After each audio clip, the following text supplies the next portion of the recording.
Et nous allons à présent discuter de l'impact de ce retrait malien du G5 Sahel avec Niagale Bagoyoko, présidente de l'African Security Network. Bonjour Niagale Bagoyoko, merci d'avoir accepté notre invitation. Bonjour. Alors le Mali décide donc de claquer la porte du G5 Sahel.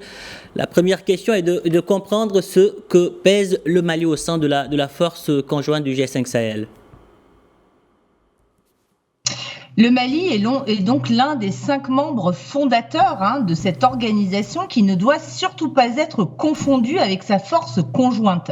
Le G5 Sahel est une organisation multilatérale qui a été créée en 2014 par 5 États, la Mauritanie, le Mali, le Burkina Faso, le Niger et le Tchad, avec 2 objectifs majeurs: pourvoir à la sécurité de l'espace sahélien et d'autre part pourvoir à son développement. Ce n'est qu'en 2017 qu'a été mise sur pied une force conjointe qui regroupe des contingents des différents pays qui sont essentiellement chargés d'effectuer des patrouilles ou de mettre en application leur droit de poursuite dans une centaine de kilomètres de part et d'autre des frontières des différents pays. Le Mali fait partie du fuseau central du G5 qui est un est et un fuseau ouest, et bien entendu les opérations menées dans le cadre de la force du G5 Sahel pour lutter contre le terrorisme en territoire malien étaient un aspect important de cette force qui était cependant, avant le retrait du Mali, à l'arrêt d'ores et déjà.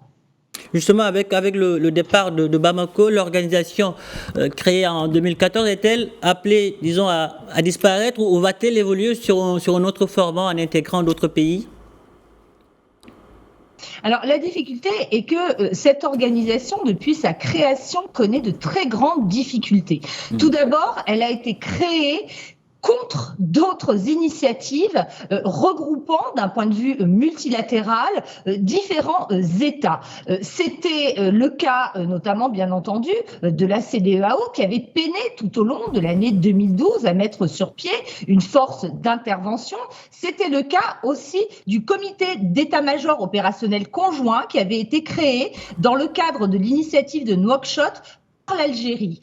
La Mauritanie, qui n'était pas membre de la CEDEAO, a pensé utile de créer une nouvelle organisation. Mais celle-ci, dès le départ, a trouvé très difficile de se financer et de trouver des appuis pour mettre sur pied cette force conjointe. Donc, aujourd'hui, on s'aperçoit que les difficultés financières, budgétaires, organisationnelles de l'organisation pèsent sur son avenir. Donc, je ne crois personnellement absolument pas qu'il soit envisageable de l'élargir. Je pense que ce qui risque de se produire, c'est que d'autres cadres qui lui ont préexisté, comme notamment la CEDEAO, pourraient s'affirmer, mais celle-ci traverse aussi une crise. Donc, on pourrait voir, comme l'a proposé le président du Niger, l'émergence d'une nouvelle force ad hoc, cette fois-ci, non pas institutionnalisée, à l'image un peu de ce qu'est la force multinationale mixte qui agit dans l'espace du lac Tchad. En tout cas, le Mali a évoqué le blocage autour de son accession à la présidence tournante de l'organisation. La situation institutionnelle actuelle a dû être un frein, n'est-ce pas ?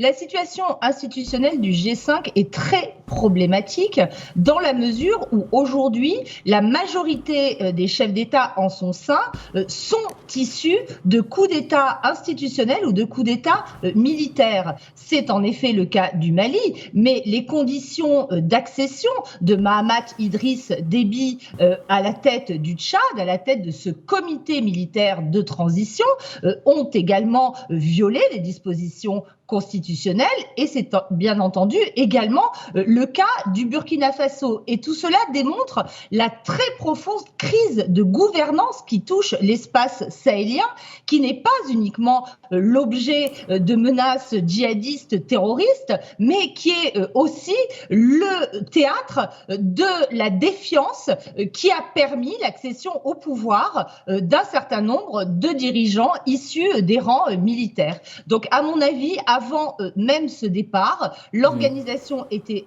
aussi en crise et n'avait d'ailleurs pas pu faire adopter son plan de campagne pour sa force conjointe sous l'égide de son nouveau commandant de la force. Gnagale Bagayoko, c'est aussi difficile de ne pas voir dans cette décision de Bamako une, disons, ramification de la crise diplomatique qui l'oppose à la France, sachant que le Tchad et le Niger sont des alliés de Paris.